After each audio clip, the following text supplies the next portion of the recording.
1950년 6월 25일 새벽, 북한 인민군이 38선을 넘어 밀려들었습니다.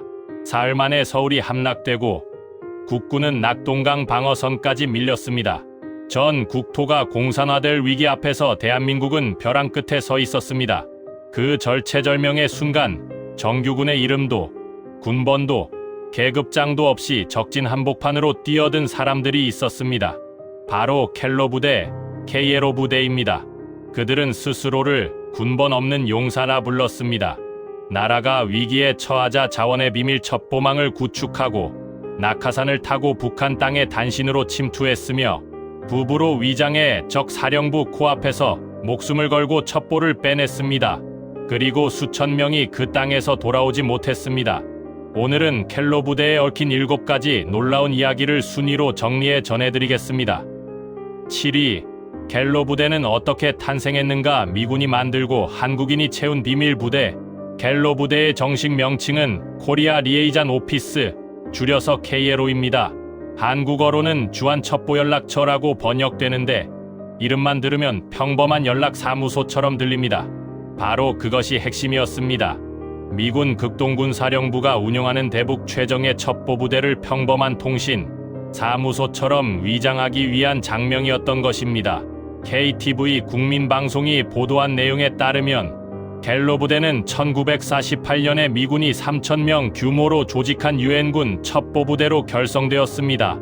대북 첩보를 위해 주로 북한 지역의 지리와 언어에 익숙한 이북 출신 한국인들로 구성되었으며 초창기에는 고트, 선, 위스키 3개 지대로 나뉘어 활동했습니다.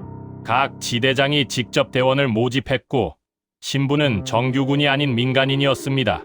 도서 지역인 초도, 영종도, 백령도, 주문진 등 각 섬에 파견대를 설치해 운영하며 대북 첩보망을 구축했습니다. 이후 1951년 7월 미 극동군 사령부는 예하의 제824공부대를 창설하여 KLO, 첩보부대와 동키부대, 레오파드 부대, 백호부대, 유격백마 부대, 을지타이거 부대 등 10여 개 유격부대를 하나로 통합했습니다.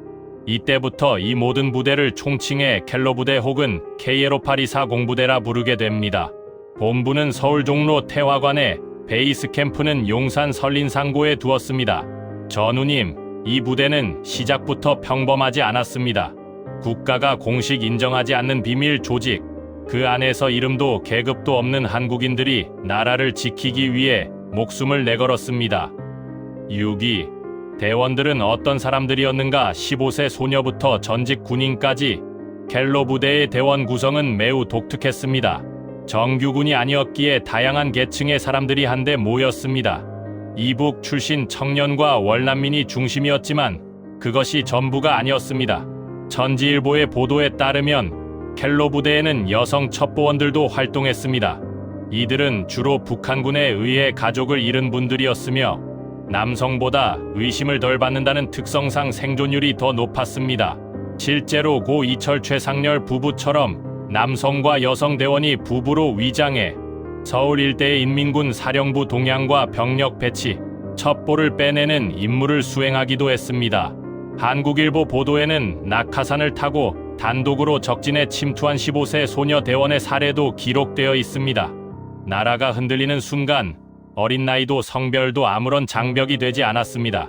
더 경남뉴스가 전한 내용에 따르면 대원들의 신원은 철저히 기밀로 관리되어 부대원 간에도 서로의 본명을 제대로 알지 못하는 경우가 많았습니다. 부대 내에서 쓰는 가명이 따로 있었으며 당시 켈러 부대의 기획참모였던 이창건 선생도 부대 안에서는 성사문이라는 이름으로 불렸습니다. 또한 영종뉴스 보도에 따르면 유격백마 부대에는 평안북도 일대의 치안대원과 오산학교, 학생 등 나이 어린 청소년까지 합세해 1950년 11월 평안북도 정주군에서 조직되었습니다. 이 부대는 당시 활약한 20여 개 유격부대 중 병력이 2,600명에 이를 정도로 가장 큰 규모를 자랑했습니다. 이름도, 군번도, 계급도 없이 조국을 위해 뛰어든 사람들. 전우님, 이것이 바로 켈러 부대의 정신이었습니다. 5위, 켈러 부대의 생활 군복도 없고 보급도 없었다. 켈로 부대의 생활 여건은 정규군과는 비교조차 할 수 없을 만큼 열악했습니다. 서울신문 보도에 따르면 대원들의 활약상이 대부분 미군의 기밀로 취급되었을 만큼 철저하게 비밀에 붙여진 부대였습니다. 공식 군수 지원이 이루어지지 않았기 때문에 보급은 미군에 전적으로 의존했고 각 섬에 파견된 미군 작전 고문관의 통제를 받으며 비공식 경로로 물자를 조달했습니다.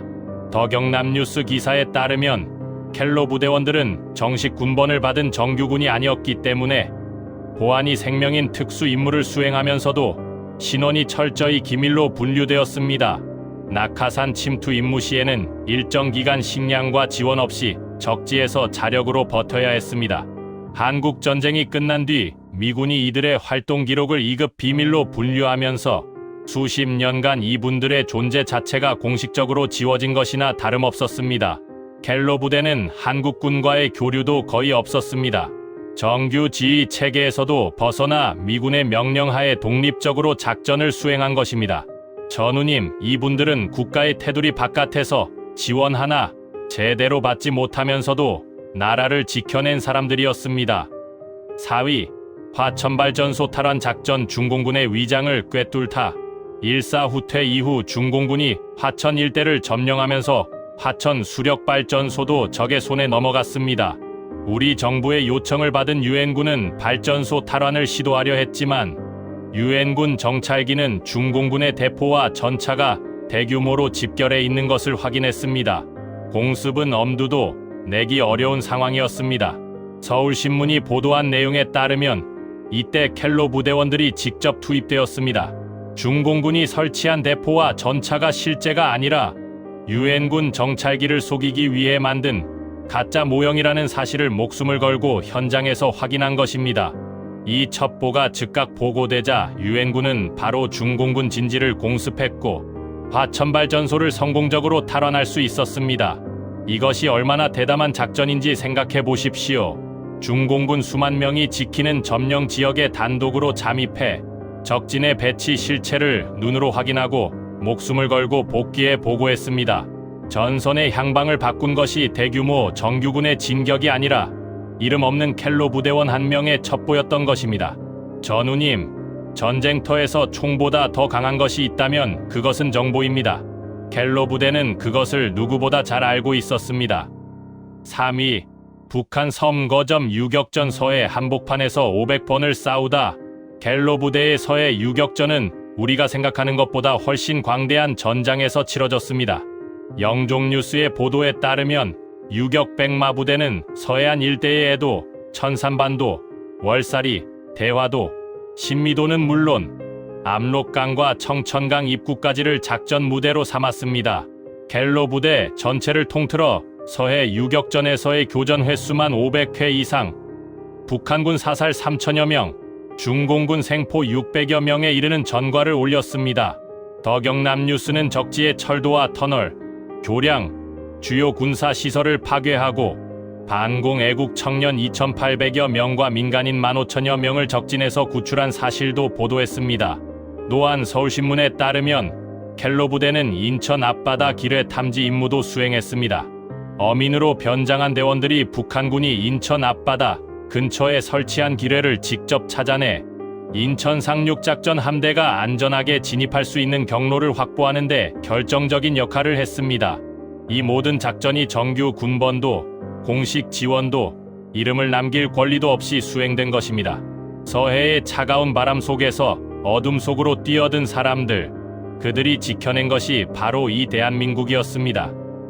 2위, 블루 드래곤 작전 평양 북쪽 돌아오지 못한 170명. 전우님, 켈로 부대에는 세상에 거의 알려지지 않은 또 하나의 비밀 작전이 있습니다. 서울신문은 2013년에서 2014년 국방부 군사편찬연구소 전문가가 미 특수전사령부를 방문해 자료를 수집한 결과 이른바 블루 드래곤 작전의 실체가 공개됐다고 보도했습니다. 이 작전은 60여 년간 대외비로 묶여 있었습니다. 1952년 1월 평양 북쪽 적지에 불시착한 미군 조종사 5명을 구출하는 임무가 하달되었습니다. 생還 가능성이 극히 낮은 작전이었습니다. 그럼에도 켈로 부대원 170여 명이 자원에 투입되었습니다. 그러나 이들은 북한군, 중공군과의 교전 끝에 5월까지 전원이 전사했습니다. 구하러 간 사람들이 모두 그 땅에 남고 만 것입니다. 이 작전은 지난 60여 년간 단 한 줄의 공식 기록에도 남지 않았습니다. 이름도 계급도 없이 사라진 170명. 전우님, 이분들의 희생을 오늘 이 영상을 통해 처음 알게 되신 분들이 많을 것입니다. 1위, 전쟁이 끝난 뒤에 비극나라가 43년간 잊어버린 영웅들. 그렇다면 이 위대한 공훈을 세운 분들은 전쟁이 끝난 뒤 어떤 대우를 받았을까요? 전우님, 이 부분이 오늘 이야기에서 가장 가슴 아픈 대목입니다. 서울신문과 더경남뉴스의 보도를 종합하면 1953년 7월 휴전 당시 켈로 부대는 30여 개 소부대로 늘어나 있었습니다.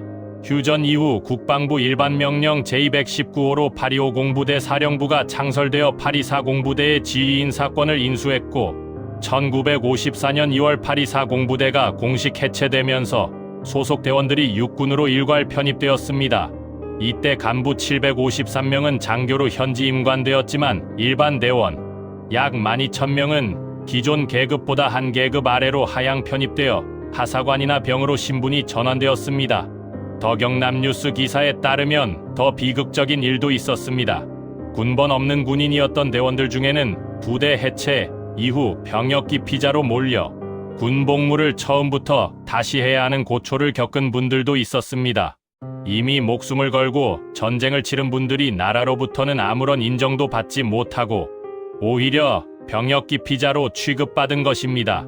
KTV 국민방송 보도에 따르면 켈로 부대원들은 1994년까지 참전 자체를 공식 인정받지 못했습니다. 1984년이 되어서야 미국 육군성의 기록이 일반 문서로 공개되면서 부대의 실체가 비로소 세상에 드러나기 시작했고 1995년 참전유공자 예우에 관한 법률이 제정된 뒤에야 일부가 참전용사로 인정을 받게 되었습니다. 서울신문 보도를 보면 그나마 다행인 것은 1996년 2,410명의 전사자가 대전 국립묘지에 봉안되고 일영비가 세워진 것입니다. 생존자 230여 명도 그제야 군번과 참전용사증을 받았습니다. 전쟁이 끝난 지 43년 만의 일이었습니다. 현재까지 명단이 확인된 전사 실종자 수는 3,415명에 달합니다. 그리고 2016년에야 보상금 관련 법률이 논의되기 시작했는데 국회 예산정책처 추산에 따르면 켈로 부대원과 유족 전체에 보상금을 지급하는데 5년간 683억 원이 소요될 것으로 파악되었습니다. 그러나 19대 국회에서 법안이 국방위원회를 통과했음에도 법사위원회 문턱을 넘지 못하고 폐기되었습니다.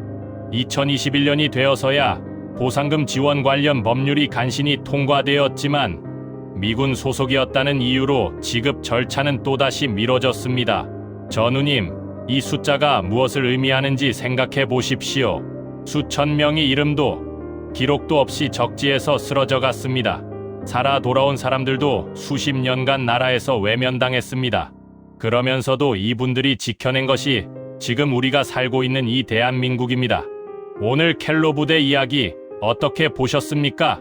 군번도 계급도 공식 기록도 없이 적진에 뛰어들었던 그 용사들, 인천 상륙작전의 팔미도의 불을 밝히고 화천발전소를 탈환하게 만들고 서해의 섬 하나하나에서 적군과 맞서 500번을 싸운 이름 없는 영웅들, 평양 북쪽 적지에서 조종사를 구하려다 전원이 전사한 170명의 용사들, 그리고 43년간 이 나라가 기억하지 못했던 3,415명의 전사 실종자들.